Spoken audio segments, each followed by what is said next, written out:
So about probability of simple events, part 3, spinners. So you're going to get a coffee lid, and you're going to draw the circumference around it. Now you're going to draw a dot in the center. Then you're going to section this off into 8 equal sections, or divide it into 8 equal sections. And then taking 5 colors, you're going to be coloring it. And then you're going to get a pencil and paper clip. And then you're going to hold down the pencil, and the paper clip will revolve around it or rotate around it. So you keep on flicking it, flicking it, flicking it.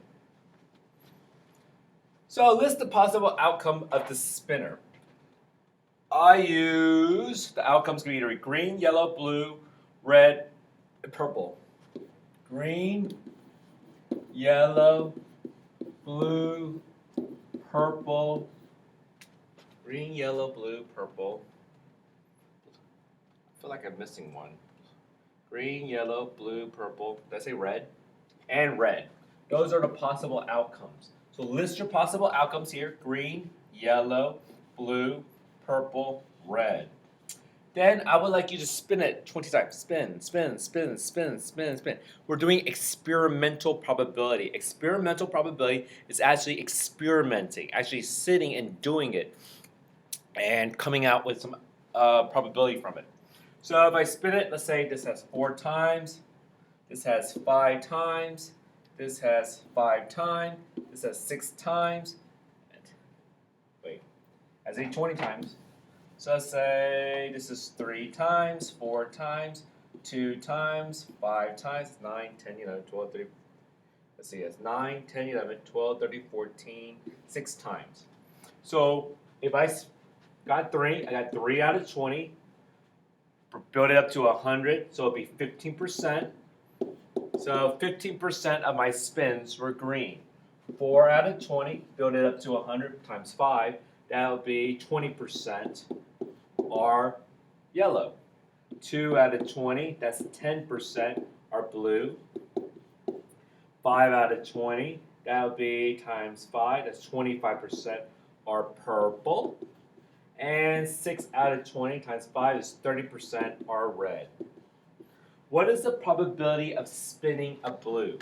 The probability of spinning a blue is 2 out of 20 or 10% or 0.10. Now you spin it 25 times. Just pretending I did it. I'm not going to actually sit here and do it. So I'm going to use my last data. What is the probability of spinning a blue or red? Blue or red, that is 8 out of 20, which is 40%. Spin it 50 times. I'm not going to sit here and do spin 50 times. So I'm going to use my data. What is probably as not spinning green? Not green. So if green takes up 15% or 320, what percent is not green?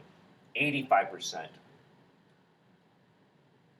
85% or I think it was 17 out of 20.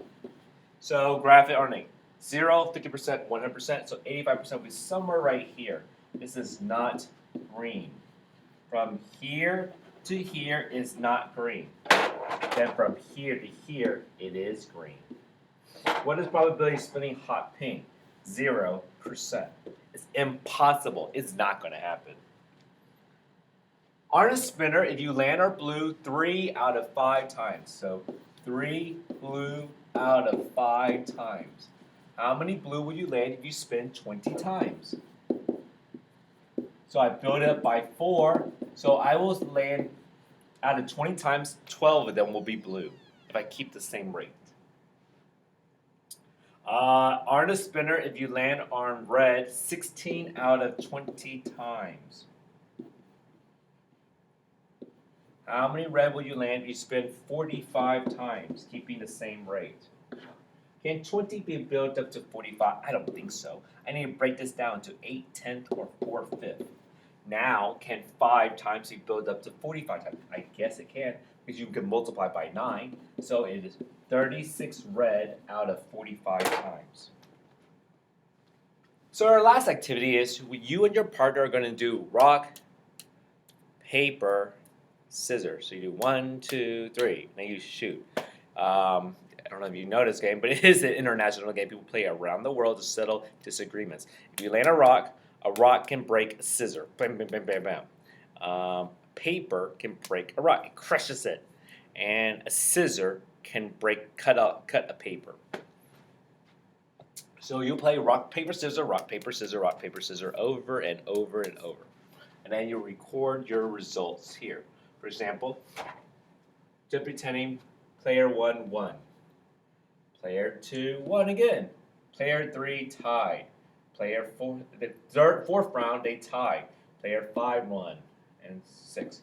If I was player 1, number of your wins out of it. 1 out of 1. That would be 100%. 2 wins out of 2, 100%. I have 2 wins out of 3, that's 66%. I have 2 wins out of 4, now I drop it down to 50%. I have 2 wins out of 5, I drop it down to 40%.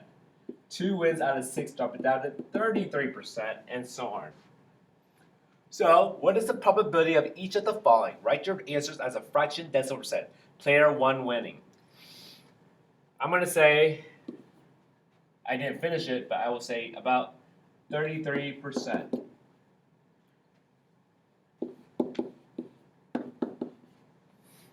You have just calculated the experimental probability of the 3 possible outcomes listed above. So, either player 1 is going to win, player 2 is going to win, or there's going to be a tie. Look at the last column in your table. This is the ratio of the number of your wins to the total number of rounds played. This is called the relative frequency. We learned that already. It's a fancy word for percent. Let's look at how this number changes throughout your experiment. Fill in the table below and then answer the questions.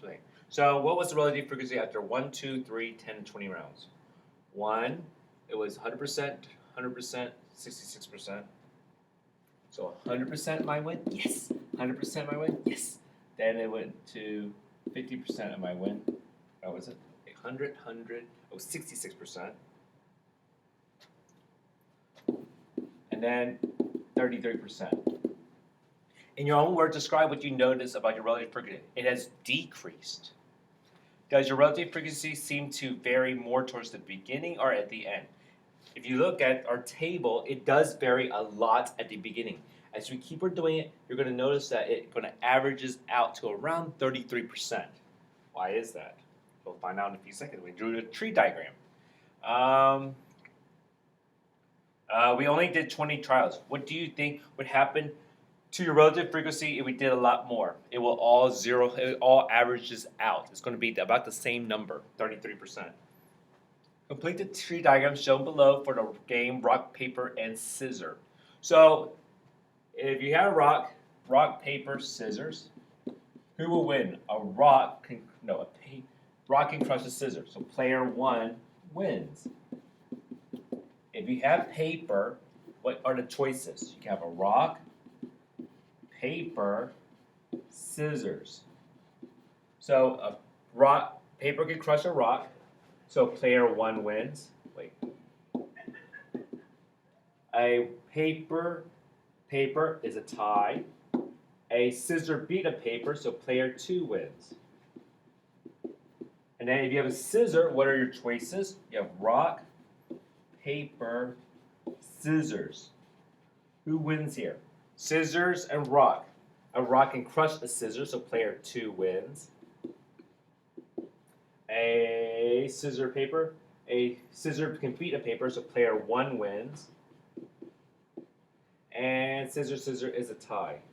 Have you noticed for each one, first of all, there are 9 outcomes.